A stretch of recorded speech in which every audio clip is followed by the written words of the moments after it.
Hi everyone, my name is Mohammed Razab. Welcome back to another video. As an educator, in this video presentation, I will be discussing about the ECEC100 Foundations of Early Childhood Education and Care. I will be answering most of the questions relating to understanding children's learning and development as an early childhood teacher. Let's move to the video. In this video, I will critically think of two historical, two modern approaches, two learning theories and two frameworks that assist me to formulate my knowledge on how children learn and develop and how as an early childhood teacher I can support them. So the first one theory, the first one approaches, which is historical approaches, I will be discussing. The historical approaches, I start with John Locke, had a different understanding of the child who is a like tabula rasa, a blank slate. According to him, knowledge is acquired all the through experience rather than by inborn ideas. Okay, so this methodology reminds me that the environment and interaction is the form of a child being developed, and as a teacher I can contribute greatly to the process of providing enriched experience and example of favorable behavior. On the same note, Jean-Jacques Rousseau recommended natural development. He assumed that kids are naturally goods and also out to develop without the much guided behavior. All good. All good. This philosophy guides my perception of trusting children in this instinct to live, the way to give them the freedom they need to explore, and the way to ensure learning occurs without any interference by enabling children to explore in a meaningful way. So moving next to the next approach, which is contemporary approach. In this approach, Reggio Emilia approach, developed by Loris Malaguzzi, is one of the current approaches that puts an emphasis on child's contaminant curious self-constructive learner.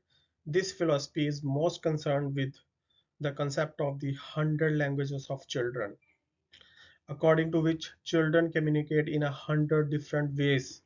Children can communicate different 100 ways. In this strategy, much emphasis is placed on a responsive teaching and recording in order to comprehend the learning of each child. Another very topical approach would be play-based learning. It frames play as the main context of the young children in understanding the world. There are studies that confirm that the guided and free play helps children to develop cognitive, social, emotional, and physical abilities. As an ECT, early childhood teacher, this will guide me to develop the settings in which there are built-in opportunities related to structured and unstructured play throughout the day. Just finishing the approaches, let's move to the theories of learning. Proceeding to the theories, the cognitive development theory of Jean Piaget is the first one. Piaget made an assumption that children are passing through four stages of cognitive development and come up with learning through interaction with the surroundings, environment, and building of knowledge.